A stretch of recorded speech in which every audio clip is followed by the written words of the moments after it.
അറബിക്കടലിന്റെ റാണി എന്നറിയപ്പെടുന്ന കൊച്ചിയിലെ കായൽ പരപ്പിനോട് ചേർന്ന് കിടക്കുന്ന വൈപ്പിൻകരയിലാണ് നായരമ്പലം എന്ന ഗ്രാമം. ഇവിടുത്തെ ഓരോ മണൽത്തരിക്കും കർഷകരുടെ വിയർപ്പിന്റെ ഗന്ധമുണ്ട്.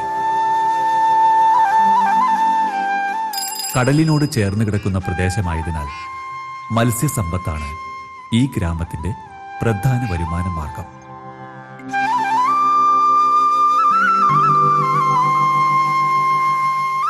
ചെമ്മീൻ കൃഷിയിൽ പേരുകേട്ടതാണ് നായരമ്പലം ഗ്രാമത്തിലെ ചിങ്ങത്തറ തറവാട്. 2017 കേരള കൃഷി വകുപ്പിന്റെ എറണാകുളം ജില്ലയിലെ ഏറ്റവും നല്ല കർഷകനുള്ള അവാർഡ് സ്വന്തമാക്കിയത് ചിങ്ങത്തറ തറവാട്ടിലെ മരിയ ദാസ് എന്ന യുവ കർഷകനാണ്.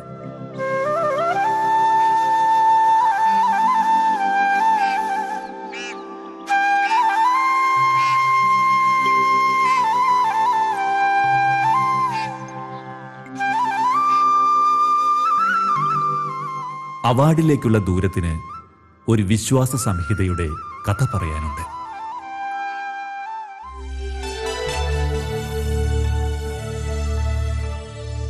നായരമ്പലം ഗ്രാമപഞ്ചായത്തിലെ ഏറ്റവും മികച്ച കർഷകരിൽ ഒരാളാണ് ശ്രീ മരിയ ദാസ്. കുടുംബ പാരമ്പര്യമായിട്ട് കിട്ടിയിട്ടുള്ള ഒരു വരദാനമാണ് അദ്ദേഹത്തിന് കൃഷി എന്ന് പറയുന്നത്. പ്രധാനമായിട്ടും നായരമ്പലം ഗ്രാമപഞ്ചായത്തിലെ പൊക്കാളി കൃഷിയും അതിനെ തുടർന്നുള്ള മത്സ്യകൃഷിയുമാണ് അദ്ദേഹം ചെയ്തു വരുന്നത്. ഇപ്പോൾ കഴിഞ്ഞ സാമ്പത്തിക വർഷത്തിൽ പൊക്കാളി കൃഷിയോടൊപ്പം തന്നെ കൂട് മത്സ്യകൃഷി, അത് അദ്ദേഹത്തിന് നേരത്തെ 3 വർഷം മുമ്പ് തന്നെ അഗ്രികൾച്ചർ ടെക്നോളജി മാനേജ്മെൻറ്റ് ഏജൻസി എന്ന് പറയുന്ന ഒരു പദ്ധതിയുടെ ഭാഗമായിട്ട് ഡിസ്ട്രിക്ട് ലെവലിൽ തന്നെ ഉള്ള ഒരു ഡിസ്ട്രിക്ട് സ്പെസിഫിക് ആക്ടിവിറ്റി അദ്ദേഹത്തിന് കൊടുത്തിട്ടുണ്ടായിരുന്നു. അപ്പോൾ അതിൽ പ്രധാനമായിട്ട് ഉദ്ദേശിച്ചത് കൂട് മത്സ്യകൃഷിയാണ്. അപ്പോൾ കൂടിൽ പ്രത്യേകമായിട്ട് മത്സ്യങ്ങളെ വളർത്തിയെടുക്കുന്ന ഒരു രീതിയാണ്. ബാക്കിയുള്ള ഈ പ്രദേശത്ത് തന്നെ പല കർഷകരും ഈ സ്ഥലത്ത് വരികയും അത് പഠിക്കുകയും അതിനെപ്പറ്റിയുള്ള കൂടുതൽ കാര്യങ്ങൾ മനസ്സിലാക്കുകയും അവരുടെ കൃഷിയിടത്തിൽ അത് പ്രാവർത്തികമാക്കുകയും ചെയ്തിട്ടുണ്ട്. കർഷക മിത്രം എന്നുള്ളൊരു ആർട്ടിക്കിളാണത്. അപ്പോൾ അതിൽ അദ്ദേഹത്തിൻ്റെ പ്രവർത്തനങ്ങളെല്ലാം ക്രോഡീകരിച്ചുകൊണ്ട് നമ്മളൊരു ആർട്ടിക്കിൾ കൊടുക്കുകയുണ്ടായി. മറ്റ് കർഷകർക്കും കൂടി, വൈപ്പിൻ മേഖലയിലുള്ള മറ്റ് കർഷകർക്കും കൂടി മാതൃകാപരമായിട്ട് കൃഷി ചെയ്യുന്നതിന് വേണ്ടി ചെയ്യുന്ന എല്ലാ പ്രവൃത്തികളിലും ദൈവത്തിൻ്റെ എല്ലാ ഒരു കൃപയും അദ്ദേഹത്തിന് കിട്ടിയിട്ടുണ്ടെന്നാണ് ഞാൻ വിശ്വസിക്കുന്നത്. കുട്ടിക്കാലം മുതൽക്കേ വിളനിലത്ത് വിയർപ്പൊഴുക്കേണ്ടി വന്ന മരിയദാസിന് കാലങ്ങൾ മാറ്റിവെച്ചത് നിരാശയും നഷ്ടങ്ങളും മാത്രം. ഒടുവിൽ അദ്ദേഹം ആ സത്യം കണ്ടെത്തി: വിളനിലം സമ്മാനിച്ച വിശ്വാസം.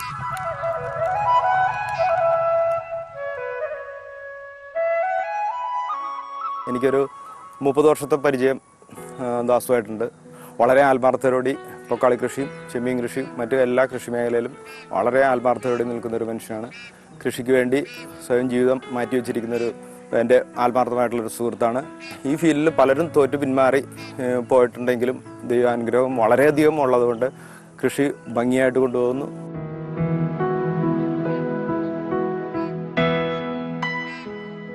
ബാബു ബ്രിജിറ്റ് ദമ്പതിമാരുടെ 6ാമത്തെ മകനായി 1961 മരിയദാസിന്റെ ജനനം.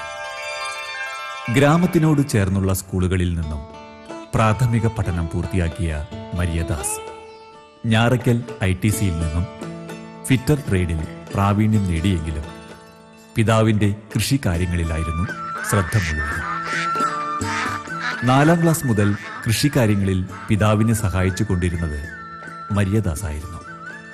അതുകൊണ്ട് തന്നെ കൃഷിക്കാര്യങ്ങളുടെ പിന്തുടർച്ച അവകാശിയായി പിതാവ് നിയോഗിച്ചതും മരിയദാസിനെയായിരുന്നു.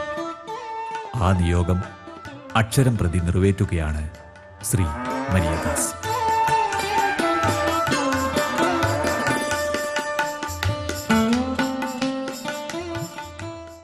ഒരിക്കൽ മരിയദാസിന് ഒരു സ്വപ്നമുണ്ടായി.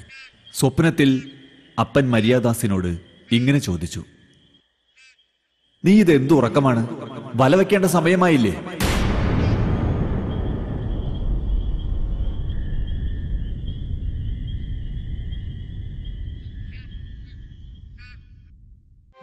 ഒരു ക്രൈസ്തവ കുടുംബത്തിലായിരുന്നു ജനനമെങ്കിലും വിശ്വാസ ആചാരങ്ങൾ ആലങ്കാരികമായിട്ടായിരുന്നു ദാസ് അനുഷ്ഠിച്ചു പോന്നിരുന്നത്. വിശുദ്ധ കുർബാനയിൽ പങ്കെടുത്തിരുന്നു എങ്കിലും ആണ്ടുതോറുമുള്ള കുമ്പസാരം അന്യമായിരുന്നു.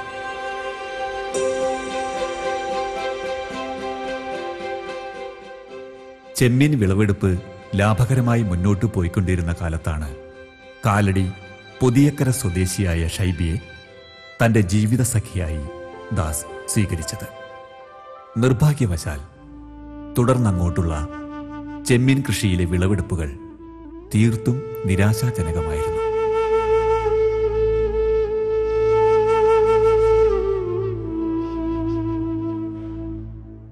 സഹധർമ്മിണിയായി ഷൈബിയെ കൂട്ടിയതു മുതൽ ജീവിതത്തിലുണ്ടായ അപ്രതീക്ഷിത പരാജയങ്ങൾ കുടുംബജീവിതത്തെ തകർക്കാൻ പോന്നവയായിരുന്നു.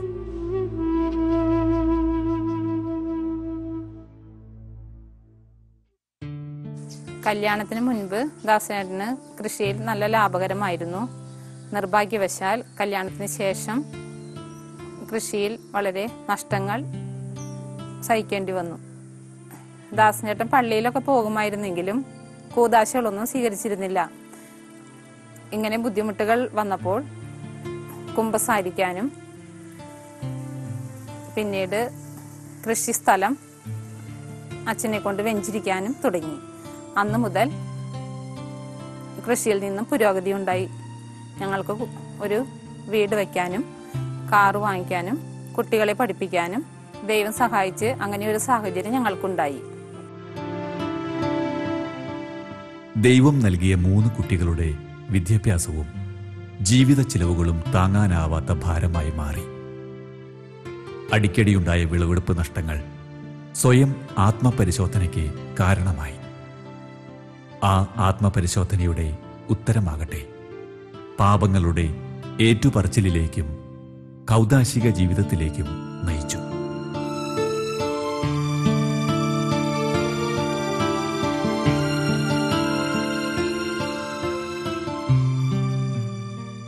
വർഷങ്ങളുടെ ഇടവേളയ്ക്കു ശേഷം മരിയ ദാസ് തുറന്ന മനസ്സോടെ പാപഭാരം ഇറക്കിവയ്ക്കുന്ന പുണ്യഭൂമിയായ കുമ്പസാരക്കൂടിന്റെ മണ്ണിൽ മുട്ടുകുത്തി. മനസ്സിന്റെ തുറവിയിൽ നിന്നും രൂപപ്പെട്ട കടുകുമണിയോളം വിശ്വാസം വ്യക്തമായ ദൃഢനിശ്ചയങ്ങളായി മാറി.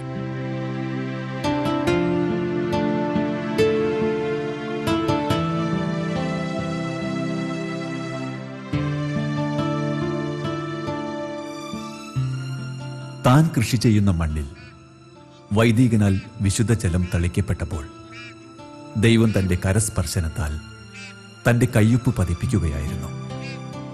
ദൈവം നൽകിയ വിളനിലത്തെ ദൈവത്തിന്റെ കരം കൊണ്ട് സ്പർശിക്കാൻ അനുവദിച്ചപ്പോൾ തൊട്ടുണർത്തപ്പെട്ടത് ഒരു യുവ കർഷകന്റെ തകർന്നടിഞ്ഞുപോയ സ്വപ്നങ്ങളായിരുന്നു. തകർച്ചകൾ ദൈവം തരുന്നത് നന്മകൾക്ക് വേണ്ടിയിട്ടാണെന്ന് ബൈബിളിൽ പറയുന്നുണ്ടല്ലോ. തീർച്ചയായിട്ടും മരിദാസേട്ടൻ്റെ ജീവിതത്തിൽ അപ്രകാരമാണ് സംഭവിച്ചിട്ടുള്ളത്. 2005 മരിയദാസേട്ടനുമായി ആദ്യം ഞാൻ സംസാരിക്കുന്നത്. മരിയദാസേട്ടൻ എൻ്റെ അടുക്കൽ വന്നത് കൃഷി സംബന്ധമായിട്ടുള്ള തകർച്ചയെക്കുറിച്ച് സംസാരിക്കാൻ വേണ്ടിയിട്ടാണ്. അന്ന് ഞങ്ങൾ ഒരുമിച്ചിരുന്ന് പ്രാർത്ഥിച്ചു. ഒത്തിരി നാളുകൾ ചേർന്ന് അദ്ദേഹം കുമ്പസാരിച്ച് നന്നായി പ്രാർത്ഥിച്ചൊരുങ്ങി. അന്നു മുതൽ ഇന്ന് വരെ അദ്ദേഹം എല്ലാ വർഷവും കുമ്പസാരിച്ച് കുർബാന സ്വീകരിച്ച് അനുദിനം കുർബാനയിൽ പങ്കെടുക്കുകയും എല്ലാ വർഷവും അദ്ദേഹത്തിൻ്റെ കൃഷിയിടം, അദ്ദേഹത്തിൻ്റെ മത്സ്യബന്ധന സ്ഥലവും വെഞ്ചരിച്ച് ആശീർവദിച്ച് പ്രാർത്ഥിക്കാറുണ്ട്. അതിനുള്ള സമയം അദ്ദേഹം എപ്പോഴും കണ്ടെത്തുന്നു എന്നുള്ളതാണ് ഇന്നും അദ്ദേഹത്തിൻ്റെ വളർച്ചയ്ക്കും ഉയർച്ചയ്ക്കും ഇപ്പോൾ ഗവൺമെൻറ്റിൻ്റെ അംഗീകാരത്തിന് പോലും കാരണമായിരിക്കുന്നത്. എൻ്റെ ഒരു ദോസ്ത അച്ഛനായിട്ട് അങ്ങനെ സംസാരിച്ച് അച്ഛൻ പറഞ്ഞ് എല്ലാത്തിനും ഒരു പരിഹാരം ഉണ്ടാവും, കുമ്പസാരം നടത്തണം, അതൊരു പ്രധാന കാര്യമാണ്, നടത്തണം. അങ്ങനെ ആ അച്ഛൻ തന്നെ എനിക്ക് ഒരു കുമ്പസാരത്തിനുള്ള അവസരം ഒരുക്കി തന്നു. അപ്പോഴാണ് എനിക്ക് ആ കുമ്പസാരത്തിൻ്റെ ഒരു വില മനസ്സിലാകുന്നത്. അങ്ങനെ ഞാൻ കൃഷിയിലേക്ക് വീണ്ടും നല്ല സ്ട്രോങ് ആയിട്ട് വന്ന് പടിപടിയായി കയറി ഞാനിപ്പോൾ ഒരു നല്ലൊരു വീട് പണിത് ഒരു വണ്ടി മേടിച്ച് പിള്ളേരെ പഠിപ്പിച്ച് ഇവിടം വരെ എത്തി. എൻ്റെ കൃഷിയുടെ ഒരു പുരോഗതിയിൽ എനിക്ക് എൻ്റെ ഭാര്യയ്ക്കും കൂടി ഒരു നല്ലൊരു പങ്കുണ്ട്. കൊന്തേരാനും വീട്ടിൽ പ്രാർത്ഥന എത്തിക്കാനും പഠിപ്പിച്ചത് തന്നെ പുള്ളിക്കാരത്തിയാണ്. പുള്ളിക്കാരത്തി എനിക്ക് നല്ലൊരു മുന്നിൽ നിന്ന് തന്നെ നയിക്കുന്ന ഒരു ആളായിട്ടാണ് എനിക്ക് കിട്ടിയേക്കുന്നത്. കടുകുമണിയോളം വിശ്വാസം ഒരു വിശ്വാസ സാഗരത്തിലേക്ക് നയിക്കുമെന്ന തോന്നൽ. തുടർന്ന് അങ്ങോട്ടുള്ള ജീവിതത്തിൽ മരിയദാസിന് കരുത്തു നൽകി.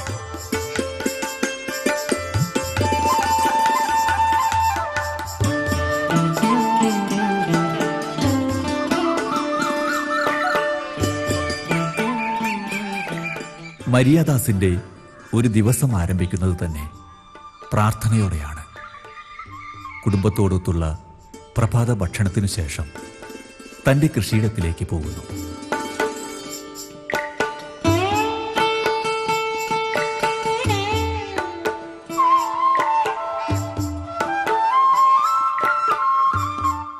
ഏകദേശം 30 ഏക്കറോളം വരുന്ന ചെമ്മീൻ പാടങ്ങളിൽ 5 ഏക്കർ പിതൃസ്വത്തായി ലഭിച്ചതാണ്.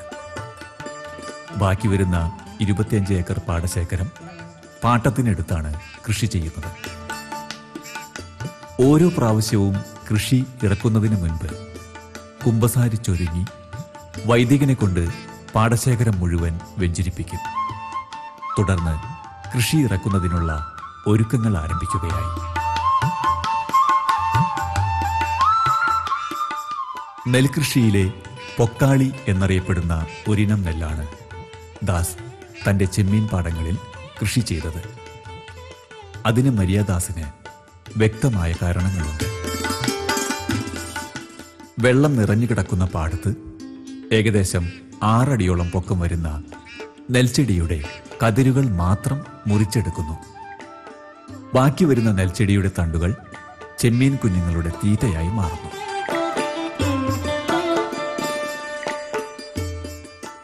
എൻ്റെ പൊക്കാളി കൃഷിയുടെ കൂടെ നടത്തുന്ന വേറൊരു ഇനമാണ് ഞണ്ട് കൃഷി. അത് 2 തരം ഞണ്ടാണ് ഞാൻ കൃഷി ചെയ്യുന്നത്. ഒന്ന് പച്ച കളറുള്ള ഞണ്ടും രണ്ടാമത് ചുവന്ന കളറുള്ള ഞണ്ടും. ഈ ചുവന്ന കളറുള്ള ഞണ്ടിന് ഏകദേശം ഒരു 400 രൂപ 450 രൂപ വില 1 കിലോത്തിന് വീഴും.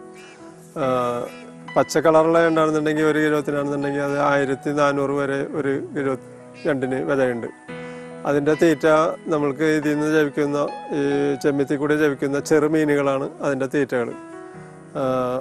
അപ്പോൾ ആ തീറ്റ കൊടുത്തു കഴിഞ്ഞാൽ ഞണ്ട് നല്ല രീതിയിൽ വലുതാവുകയും അതിൽ നിന്ന് നമ്മൾക്ക് നല്ലൊരു വരുമാനം അതിൽ നിന്ന് ഈ കൃഷിയിൽ നിന്ന് നമ്മൾക്ക് കിട്ടുകയും ചെയ്യും. ഇതിൻ്റെ എല്ലാം ഒരു വശമുള്ളത് നമ്മൾക്ക് പൊക്കാളി കൃഷി എന്തോരം നന്നാവുന്നോ അതനുസരിച്ച് നമ്മളുടെ ഈ മറ്റുള്ള കൃഷികളും ഇങ്ങനെ നന്നായിക്കൊണ്ടിരിക്കും. അതാണ് ഞണ്ട് കൃഷിയുടെയും ചെമ്മീൻ കൃഷിയുടെയും മീൻ കൃഷിയുടെയൊക്കെ ഒരു വിജയം.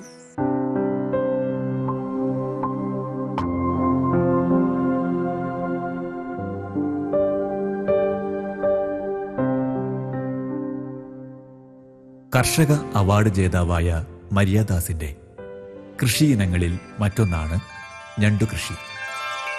അതിനായി സ്വയം വികസിപ്പിച്ചെടുത്ത പരീക്ഷണ രീതികളും ഇദ്ദേഹം ഉപയോഗിക്കുന്നു. വീടൊഴികെയുള്ള സ്ഥലം മുഴുവൻ കൃഷിക്കായി പ്രയോജനപ്പെടുത്തിയതാണ് മരിയദാസിനെ 2017 കർഷക അവാർഡിന് അർഹനാക്കിയത്. വൈവിധ്യം നിറഞ്ഞ കൃഷികളാണ് മരിയദാസിനെ വ്യത്യസ്തനാക്കുന്നത്. ചെമ്മീനും ഞണ്ടും കൂടാതെ ആട്, പശു, കോഴി, താറാവ് തുടങ്ങിയ വിവിധയിനം കൃഷികളും മരിയദാസിന്റെ പുരയിടത്തിൽ സ്ഥാനം പിടിച്ചിരിക്കുന്നു.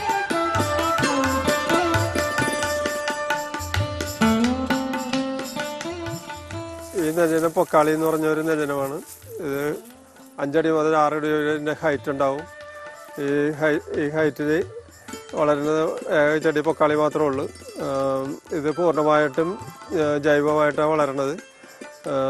മരുന്ന് ഇടൂല, വളം ഇടൂല, അങ്ങനത്തെ ഒരു നെൽാണിത്.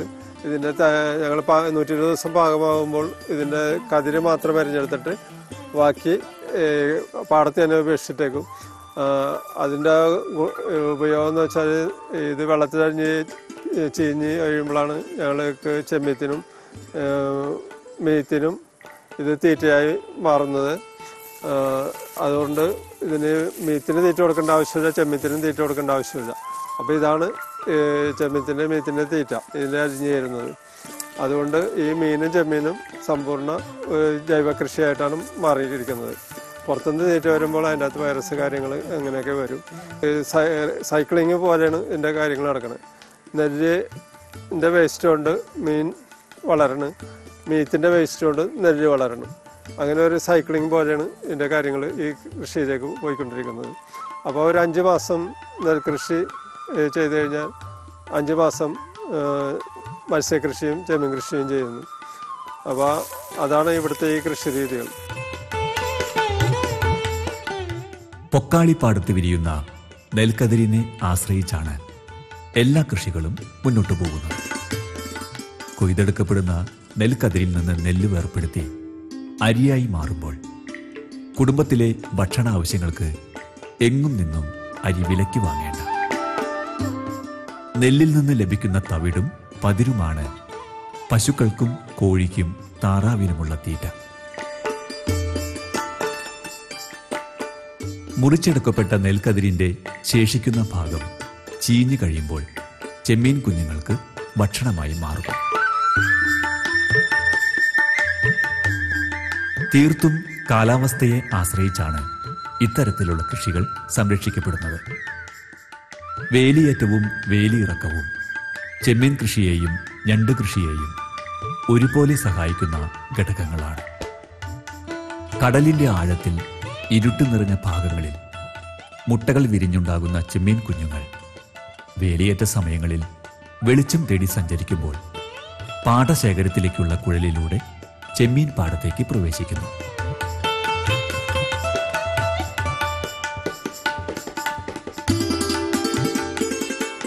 വേലിയിറക്ക സമയങ്ങളിൽ പാടങ്ങളിൽ പ്രവേശിച്ച ചെമ്മീൻ കുഞ്ഞുങ്ങൾ പുറത്തേക്ക് ഒഴുകിപ്പോകാതെ വല വിരിച്ച് സംരക്ഷിക്കുന്നു. 3 മണിക്കൂർ ഇടവിട്ടുള്ള വേലിയേറ്റവും വേലിയിറക്കവും കൃഷിയിൽ നിർണായകമായതിനാൽ കർഷകൻ എപ്പോഴും ജാഗരൂകരായിരിക്കണം.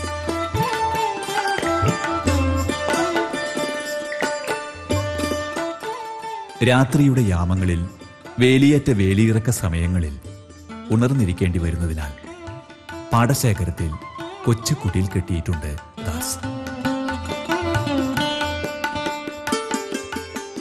ഒരു കർഷകന്റെ അശ്രാന്ത പരിശ്രമത്തിന്റെയും കഠിനാധ്വാനത്തിന്റെയും ഫലമായി 3 മാസത്തിന് ശേഷമുള്ള വിളവെടുപ്പ് കാലം.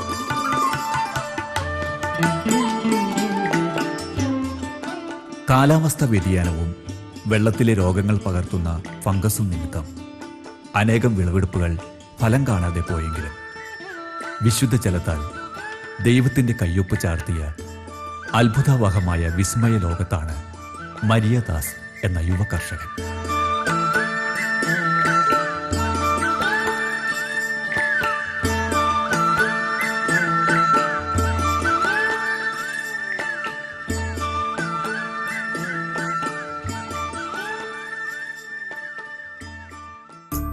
മരിയദാസിന്റെ മുഖത്ത് വിരിയുന്ന പുഞ്ചിരിയും സന്തോഷവും നിറഞ്ഞ വാക്കുകളും അതിലുപരി ദൈവവിശ്വാസവും കാർഷിക ജീവിതത്തിന്റെ സംതൃപ്തിയുടെ നിറവാണ്. വിളനിലം നൽകിയ വിശ്വാസം അന്വർത്ഥമാക്കുകയാണ് മരിയദാസ് തന്റെ ജീവിതത്തിലൂടെ.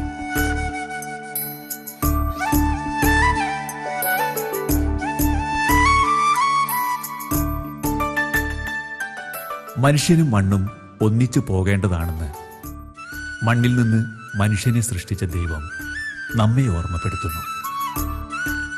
മണ്ണ് തന്നവനെ മറക്കരുതെന്ന് ഓർമ്മപ്പെടുത്തുന്ന മരിയദാസിന്റെ കർഷക ജീവിതം കർഷകർക്കു മാത്രമല്ല, ഓരോ മനുഷ്യനും മനസ്സിലാക്കേണ്ട വലിയ പാഠമാണ്. വിളനിലത്തിൽ മാത്രമല്ല, നമ്മുടെ ഓരോരുത്തരുടെ ഹൃദയ നിലങ്ങളിലും ദൈവത്തിന്റെ കയ്യൊപ്പ് പതിയട്ടെ.